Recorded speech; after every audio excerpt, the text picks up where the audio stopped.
Bonsoir à tous. À la une de l'actualité de ce journal, le ministre Moustapha Naïté des Travaux publics était ce matin sur la route Koya-Farmoria. La reconstruction de ce tronçon financé par la BAD, l'Union européenne et le gouvernement guinéen a été confiée à 2 entreprises pour un délai d'exécution de 24 mois. Également dans ce journal, la CEDEAO a 45 ans d'existence ce 28 mai, créée en 1975.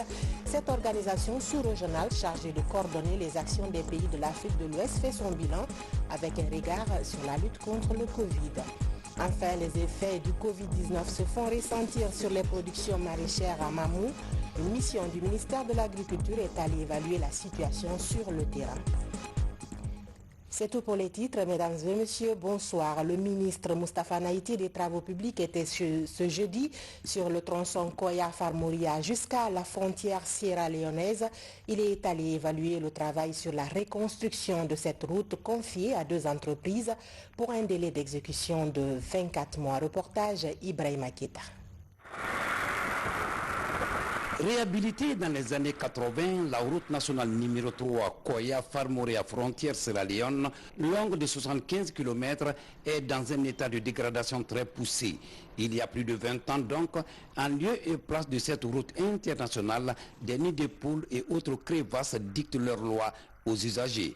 Et c'est pour inverser cette tendance que le gouvernement a tendu la main à certains partenaires afin de faire face à cette route pour soulager les populations. Sur le financement de la Banque africaine de développement, de l'Union européenne et du gouvernement guinéen, les travaux de ce tronçon en 2 lots prendront fin en 24 mois. Mais quelles sont ses caractéristiques? Une route à aménager en 2 fois 1 voie et avec une plateforme variable selon qu'on soit en agglomération ou en race campagne. La structure de la chaussée est composée d'une couche de fondation en graveleux latéritique et d'une couche de base en concassé et après d'un revêtement en béton bitumineux. Ce jeudi, le ministre des Travaux publics était sur le terrain pour évaluer l'implantation des entreprises contractuelles venant de Chine et CGC, compagnie géo-ingénierie de Chine. Moustapha Naïté et sa suite se sont rendus successivement sur les bases vies des 2 entreprises ainsi que les centrales de concassage et d'enrobé. Pour le ministre, il s'agit d'exécuter les travaux sous trafic. Aujourd'hui, notre objectif principal, c'est vraiment de s'assurer que, tel que le contrat est signé, que les travaux vont être exécutés sous trafic. Cela veut tout simplement dire que pendant l'exécution, ils doivent s'assurer que la circulation est maintenue et que la route est carrossable. Donc nous sommes venus pour faire ce constat avec ces entreprises, avec la mission de contrôle, pour voir ce qui a été fait déjà, avec les différentes centrales qui ont été installées, et aussi sur le tronçon, voir déjà les points critiques qui ont fait objet de difficultés pour les usagers, pour que ces points critiques soient pris en charge le plus rapidement que possible. Parlant du dédommagement des riverains, le ministre Naïté a été clair. Au niveau de l'indemnisation, le dédommagement est complètement fini. Je pense d'ailleurs même que quand ils sont venus pour faire les indemnisations, la presse avait accompagné la mission, la commission qui était en place, et je peux vous rassurer que sur tout le long du trajet, les gens ont été entièrement et totalement indemnisés. En visitant les chantiers des 2 lots, le ministre des Travaux publics a insisté sur le respect des cahiers de charges pour un travail de qualité. Dans le même registre, les travaux de bitumage des voiries urbaines de l'Abbé avancent bien. Lancés il y a quelques mois par le chef de l'État, ces travaux, une fois achevés, faciliteront la libre circulation à l'Abbé. Sarafdine Diallo, Abdoulaye Ningilande Diallo. Grâce aux nombreuses initiatives de développement, plusieurs villes guinéennes ont progressivement changé de visage. À l'Abbé, par exemple, le président de la République, le professeur Alpha Condé, a récemment lancé les travaux de bitumage de 20 km de voiries urbaines. Aujourd'hui, ce rêve longtemps nourri par les populations de la ville de Karamoko Alpha Moulabé devient une réalité. Merci au président de la République qui met au devant de sa politique sa population, qui exclut toute partialité, qui exclut toute vision ethnique ou toute vision sectaire que ce soit d'ordre politique, d'ordre religieux ou d'ordre ethnique. Donc encore une fois, au nom de cette population, en mon nom personnel, nous lui exprimons toute notre reconnaissance et tous nos remerciements pour nous avoir dotés de ces moyens qui, sans doute, amélioreront les conditions de vie de notre population. Plusieurs quartiers de la ville de Karamoko Alpha Moulabi ont vu les premières couches de bitume sur leur route, ce qui est un ouf de soulagement. Aujourd'hui, nous sommes en train, vraiment avec satisfaction, de constater que le bitume avance, les travaux avancent, comme nous le souhaitons. C'est un ouf de soulagement, parce que j'avoue qu'à un certain moment, les citoyens de la baie étaient dans la poussière. Donc aujourd'hui, en tant que représentant de ces citoyens, je suis vraiment content et satisfait. Cette route-là, c'est la corniche qui permet de traverser la baie en venant de Conakry en moins de 5 minutes. Donc, je demanderai à ces populations d'être reconnaissantes à l'endroit du gouvernement de la République et du président de la République pour cette activité, cette action. Pour pérenniser cette réalisation, les citoyens et les usagers s'engagent à veiller sur le respect des normes d'utilisation. La jeunesse de Kouroula s'engage à préserver les acquis que nous avons eus par rapport à ces bitumes. C'est vrai que manifester est un droit, mais conserver les acquis est un devoir pour tout jeune conscient, pour ne pas, par exemple, qu'on met des pneus sur les routes que nous venons d'avoir, brûler les pneus sur les routes. Nous, la jeunesse de Kouroula, nous s'engageons à préserver ce acquis. Sur le chantier d'Icopress, l'entreprise chargée d'exécuter les travaux s'active non seulement à faire un travail de qualité, mais aussi à respecter le délai du contrat qui est de 20 mois. Et nous prenons l'engagement pour que toutes ces lignes qui sont terminées en termes de terrassement soient également terminées en termes de bitumage. Au jour d'aujourd'hui, à l'AB, sur toute la quantité qui a été préparée, nous sommes pratiquement autour de 80% de bitumage sur ces lignes déjà prêtes à l'AB. Donc après ça, à la saison des pluies, nous allons entamer d'autres travaux de finition, la signalisation, le bouclage des travaux de terrassement restants et la suite du bitumage après les saisons des pluies. À travers cette politique de développement à la base, le président de la République et son gouvernement affichent toute leur détermination à répondre aux besoins sans cesse exprimés par les populations guinéennes. Je vous le disais dans les titres, la CEDEAO, Communauté économique des États de l'Afrique de l'Ouest, a célébré son 45e anniversaire ce 28 mai. Ici à Conakry, au-delà de la présentation du bilan de l'organisation, la communication est restée dominée par la lutte contre la pandémie du coronavirus dans la sous-région. Mike Medozo, reportage. La Communauté économique des États de l'Afrique de l'Ouest, CEDEAO, est une organisation intergouvernementale créée le 28 mai 1975. Elle est pour le moment la seule structure d'intégration destinée à coordonner les actions des 15 États membres. Sa priorité est de promouvoir la coopération et l'intégration en vue de créer une union économique et monétaire ouest-africaine. Depuis sa création, des actions ont été menées dans le cadre de la réalisation des infrastructures routières entre les pays et la libre circulation des personnes et leurs biens. Ce 45e anniversaire de la CEDEAO est célébré à un moment où le monde est menacé par la pandémie du coronavirus. Pour rompre la chaîne de contamination, la communauté a réalisé plusieurs actions sur le terrain. Dans un élan de solidarité totale, les gouvernements de la sous-région doivent agir ensemble en partageant leurs expériences telles que prescrites par le sommet extraordinaire de la CEDEAO consacré à la pandémie au cours duquel son Excellence M. Buhari, président de la République fédérale du Nigeria, a été désigné par ses pairs pour coordonner la riposte communautaire. La priorité est donnée à la poursuite des efforts axés sur l'endiguement, la prévention et la lutte contre la maladie à Covid-19.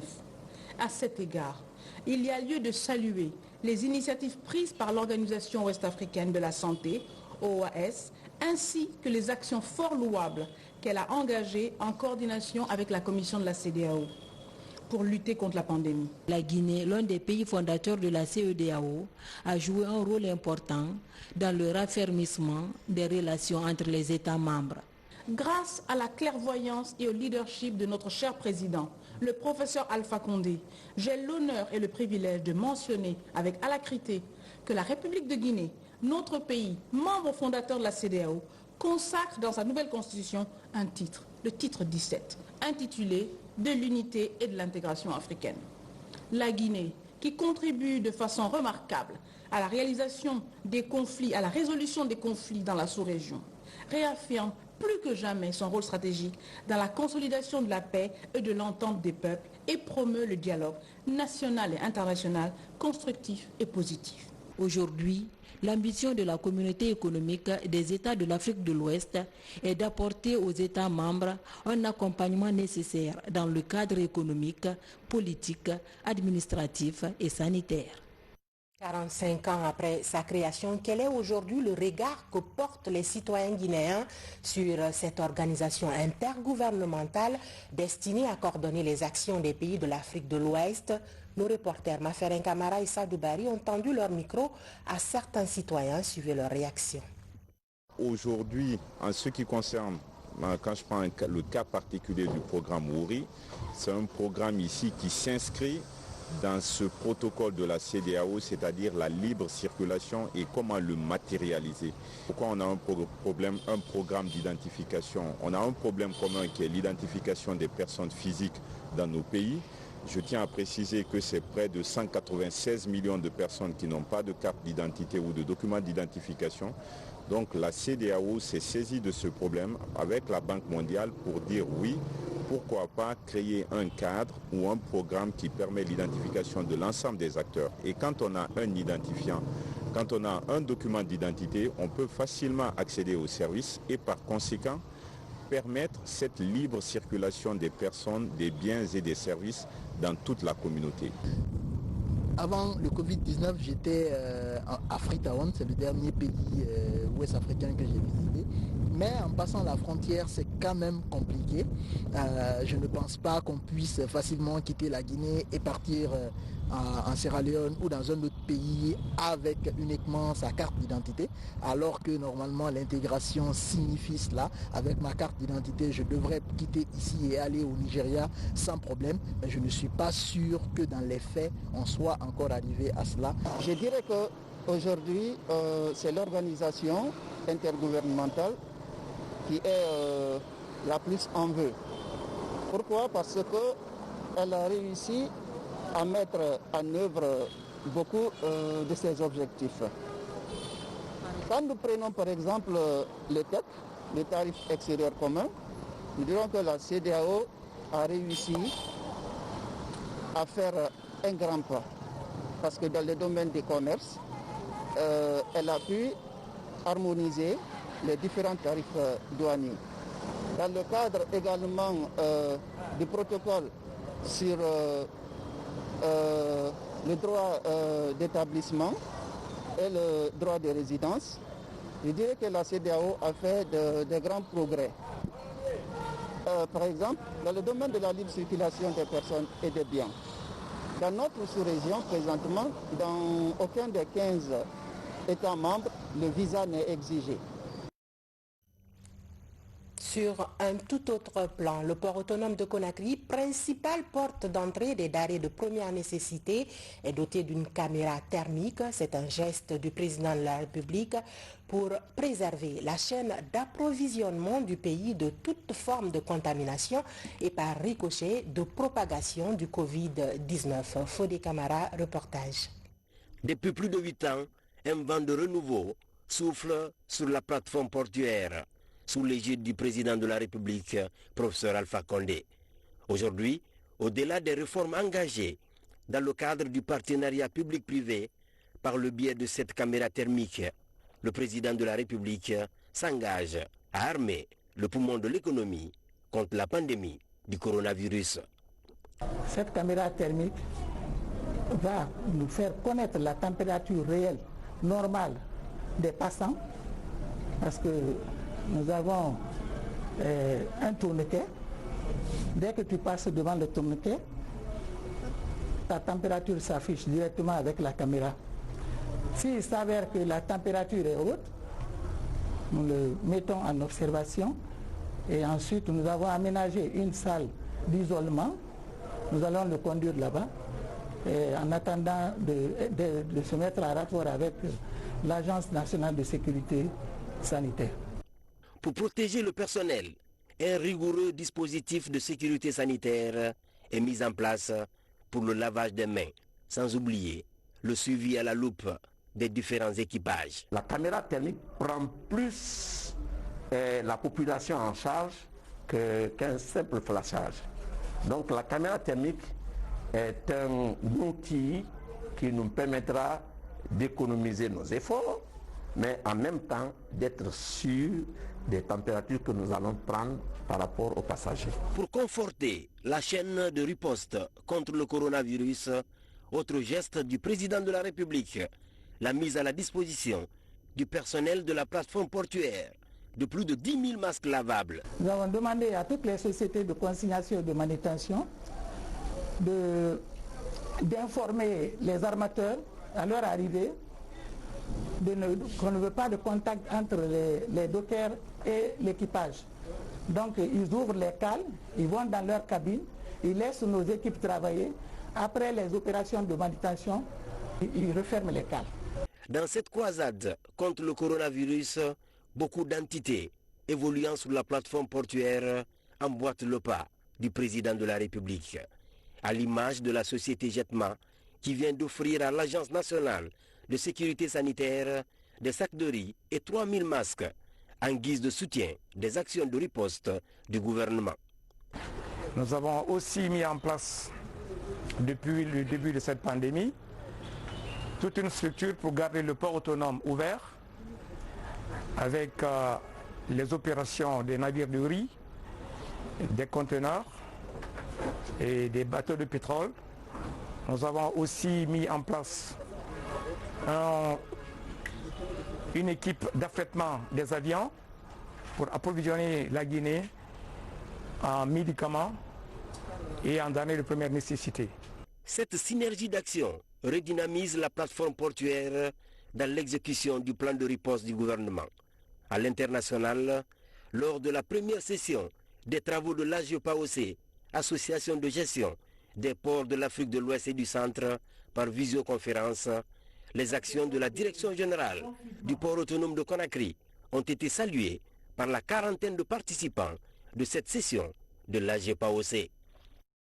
Et puis, le principe est adopté. La NSS se dirige vers des tests rapides du Covid-19. Pour soutenir l'idée, 1000 kits de dépistage rapide sont offerts par la société MIS afin d'accélérer le rendu des résultats des différents tests effectués et faciliter ainsi le suivi des personnes contacts. Mamadi Ternakamisoko. Les tests de dépistage constituent un élément clé dans la riposte contre la pandémie du Covid-19. Ils permettent de déterminer si une personne est porteuse du virus.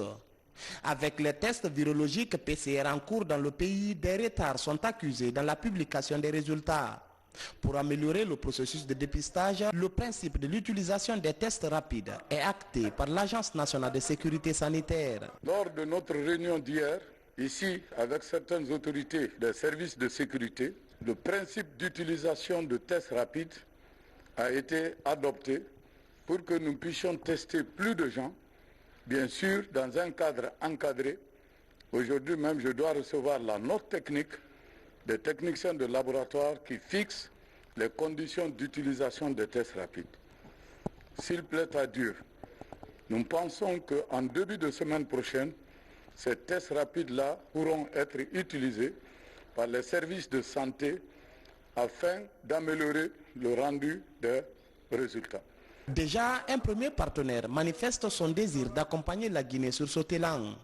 La société MIS, représentée par l'ancien ministre de la Santé, Dr Naman Keïta, met à la disposition de l'ANSS 1000 tests rapides.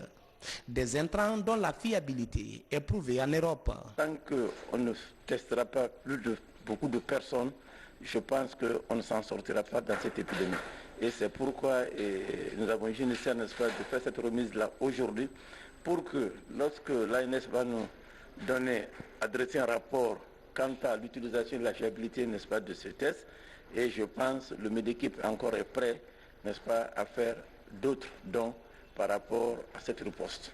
Et pour mieux protéger le personnel soignant dans les centres de prise en charge, 16 000 masques chirurgicaux et des thermoflash sont offerts aux autorités sanitaires par une entreprise chinoise. En cette période, c'est un peu difficile pour tout le monde, mais on ne peut pas laisser notre ami guinéen tout seul contre la maladie, coronavirus. Aussi donc notre direction de la Chine et avec les ambassadeurs et notre conseil économique, toujours nous encourager de donner un coup de main, donner le soutien à notre ami guinéen pour contre le coronavirus. Et en cette période difficile, toutes les aides sont les bienvenues, surtout avec des masques de protection. À titre d'exemple, donc à consomme avec les masques chirurgicaux, en moyenne 25 000 par semaine. Donc si on nous donne 16 000 masques en entrée, vous voyez déjà que le lieu d'utilisation est connu. Et il serait utilisé à bon escient. Dans le même cadre, la synergie des ONG contre le Covid-19 fait aussi don de savon et de kits de lavage des mains. Des actions de mobilisation sociale qui visent à galvaniser l'ANSS dans son combat de tous les jours contre le coronavirus. Protection civile guinéenne aussi bénéficie d'un lot d'équipements sanitaires, un don de l'Union européenne dont le coût s'élève à plus d'1 milliard de francs guinéens. Il est destiné à toutes les bases des unités de protection civile en Guinée. Commandant Mori Kaba de la police nationale. Depuis l'apparition de la pandémie de coronavirus en Guinée, la protection civile guinéenne travaille sous tutelle de l'Agence nationale de sécurité sanitaire. Elle joue un grand rôle dans la gestion du Covid-19 pour accroître sa capacité d'intervention sur le terrain dans la prise en charge des malades atteints de cette pandémie. L'Union européenne, à travers Civipol Conseil et Cochenta, lui offre ce lot de matériel. Il s'agit principalement d'équipements de protection individuelle. Sans tout nommer, on est à peu près 30 000 masques chirurgicaux ou FFP2, 20 000 paires de gants, 500 lunettes, 600 tenues de protection jetables Tivec, 575 deux paires de bottes sanitaires. Ensuite suivent des équipements dits de protection collective, à savoir une cinquantaine de cuves de réservoir 1000 litres, 200 litres de gel hydroalcoolique, 200 pulvérisateurs manuels, 200 kits de désinfection, 5000 savons, 50 kg de chlore, 375 litres de désinfectant et évidemment une bonne partie aussi de matériel d'intervention de secours à personne à travers notamment des thermoflash à hauteur de 80, 65 insufflateurs manuels, 60 tensiomètres et saturomètres électroniques. La protection civile guinéenne comporte en son sein plus de 500 agents spécialisés dans la gestion des épidémies et autres calamités naturelles. Ils sont en première ligne dans ce combat contre le Covid-19. Pour ce qui est de la lutte contre le coronavirus, les unités de protection civile contribuent également à la recherche des personnes testées positives et qui s'abstiennent de se présenter dans les centres de traitement épidémiologique, de leurs contacts, assurent leur transfèrement dans les hôpitaux et le transport des corps des victimes en leur assurant un enterrement digne et sécurisé. Dotés de telles unités en équipement de protection individuelle contribuent largement à les protéger et à rompre la chaîne de transmission et de propagation de cette maladie. L'Union européenne a formé 4 unités de protection civile. Ces unités de protection civile sont chargées de gérer les épidémies pour la sensibilisation, le transport des malades et l'enterrement digne et sécurisé. Et c'est pourquoi, dès l'apparition de la maladie coronavirus, ces mêmes équipes ont été mises à la disposition de l'ANSS qui sont aujourd'hui déployés dans toutes les régions administratives de la Guinée. Ce don composé de matériel sanitaire individuel et collectif permet à la protection civile guinéenne d'être plus efficace sur le terrain. Grâce à cette machine, des cas de réanimation pourront être gérés avant l'hôpital. Le dispositif sera élargi pour la prise en charge rapide des malades des régions éloignées. Parlons également de ce nouvel élan dans la lutte contre le coronavirus avec la pharmacie centrale de Guinée qui se lance dans la fabrication des solutions hydroalcooliques. Le tout premier échantillon de la production vient d'être présenté aux autorités sanitaires. Mohamed De Camara. Après 28 ans d'arrêt, l'unité de production de la pharmacie centrale de Guinée renaît de ses cendres. Dans ce laboratoire de contrôle de qualité de l'institution sort la première production de solutions hydroalcooliques contre le coronavirus. La préparation de la solution est faite selon la formule de l'Organisation mondiale de la santé.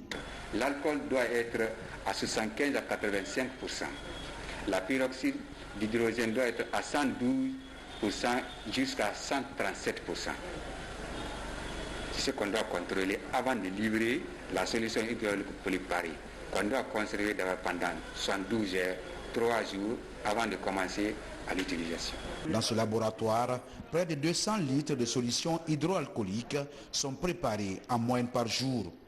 Une production à petite échelle conditionnée dans les flacons de 250 ml, 500 ml et 120 ml.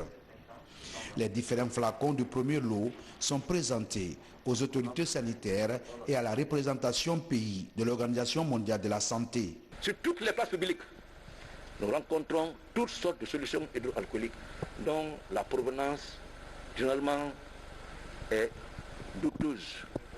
Le contenu également douteux. L'efficacité douteuse. Si aujourd'hui au niveau national, nous avions eu cette initiative à travers la PCG, le ministère de la Santé, pour mettre à disposition ces solutions hydroalcooliques qui vont répondre, comme je disais tantôt, à coup sûr à la forte demande de la population, ce n'est que on ne peut que s'en féliciter et à des coûts très abordables. C'est ça, c'est de l'avantage. Et dont les normes, comme le disait tantôt le président de l'OMS, les normes sont respectées. Avec 250 ml, 500 ml et aussi des capacités pour les institutions, donne aussi de la flexibilité à votre production et apporte un label unique à la production de la PCG qui répond aussi à un impératif de consommer local. Et il est heureux ici de voir que la NSS probablement va sonner la charge des approvisionnements à partir de la PCG. C'est un motif de fierté, c'est un motif aussi de satisfaction pour nous en tant que partenaires. Cette initiative de la pharmacie centrale de Guinée vise à accroître la disponibilité et l'accessibilité des solutions hydroalcooliques sur le marché local. De quoi rompre la chaîne de propagation de la pandémie de coronavirus à travers la désinfection des mains, fortement conseillée en ce moment. C'est un projet à 3 phases et aujourd'hui nous sommes à la première phase et nous comptons l'appui du gouvernement et tous les acteurs, tous les partenaires techniques et financiers pour que, à moins d'un an, qu'on puisse faire la production industrielle de solutions hydroalcooliques en Guinée par la pharmacie centrale de Guinée. Je pense qu'on a l'expertise, je pense qu'il reste juste simplement les moyens financiers pour arriver à cette phase. Avec la production des solutions hydroalcooliques, la centrale d'achat pharmaceutique entend lutter contre la pénurie de cet intrant de santé très prisé dans la prévention contre le coronavirus. Quels sont les effets du Covid-19 sur les productions maraîchères à Mamou? Une mission du ministère de l'Agriculture évalue en ce moment même la situation sur le terrain. Il est également prévu des échanges avec les producteurs afin de trouver des solutions. Suivez ce reportage de Mamadou Paté Baldé, notre correspondant dans la ville Carrefour. En Guinée, l'arrivée de l'épidémie du Covid-19 a impacté négativement tous les secteurs. Le secteur agricole l'a ressenti considérablement. À Sumbalako, Oremamo et Soya, dans la préfecture de Mamou, les producteurs ont subi cette année des pertes considérables de leurs produits. Ces conséquences ont entraîné la baisse de leurs revenus alors que la plupart des paysans ont contracté des dettes auprès des institutions de microfinance du pays. Depuis qu'ils sont venus, le corona qui est venu dans le pays, ça nous embête. Dès qu'on envoie le marchandise au marché, ça ne marche pas. On retourne avec ça, pas de retour avec nous.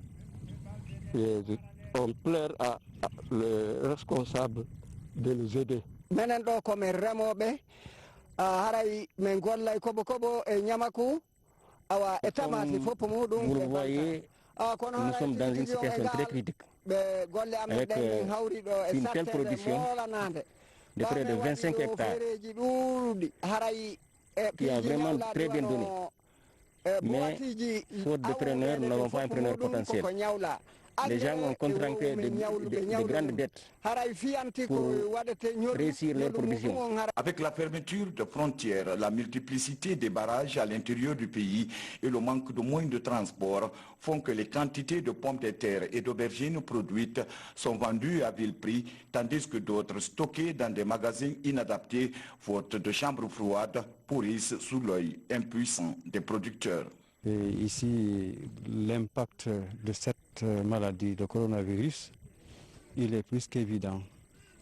Parce qu'on est en train de voir dans ce champ, dans ce beau champ, avec des gros fruits, des pourritures sur pied, tout simplement parce que les producteurs n'arrivent pas à vendre leur production. Ils ne peuvent pas vendre parce que les marchandes, les femmes qui viennent acheter, ne parviennent pas à quitter Conakry pour arriver ici. Et on vient de nous expliquer la destination des productions ici. Et c'est à la fois Conakry, Mamou ici, Farana, et puis jusqu'à Quinquin. Et à l'extérieur, c'est la Guinée-Bissau, c'est le Sénégal. Le cri de cœur des producteurs est donc entendu. Le gouvernement guinéen, sous le leadership du chef de l'État, le professeur Alpha Condé, qui fait du secteur agricole sa priorité, a dépêché une mission multidisciplinaire dans la région pour mesurer l'ampleur des dégâts dus à l'épidémie du Covid-19. Suite à ce constat, cette mission vient pour évaluer les stocks de produits agricoles marchands disponibles, pour permettre à l'État de prendre des dispositions idoines pour faire face à nos producteurs. Éventuellement, évaluer les stocks d'engrais, de semences, d'équipements post-récolte, pour pouvoir prendre la décision ou les décisions qui s'imposent par le gouvernement pour pouvoir accompagner le monde paysan. Éventuellement, identifier les leaders, les gros producteurs et les leaders privés du monde paysan pour un suivi et un accompagnement. Le ministère de l'Agriculture, conscient du danger de l'épidémie sur la santé des producteurs, a mis également à disposition des kits sanitaires pour protéger les paysans contre l'épidémie. Avant de nous quitter, place à ces statistiques du jour relatives au Covid-19. 55 guéris du jour avec 107 confirmés et un décès, ce qui donne un cumul de 1950 guéris, 3553 confirmés et 22 décès. Voilà qui met fin à ce journal. Merci à vous de l'avoir suivi. Le port des masques ne doit pas empêcher le strict respect des barrières sanitaires. Restez donc toujours vigilants pour votre santé et celle de vos proches. Demain, vous serez avec Alia Kamara. Quant à moi, je vous dis à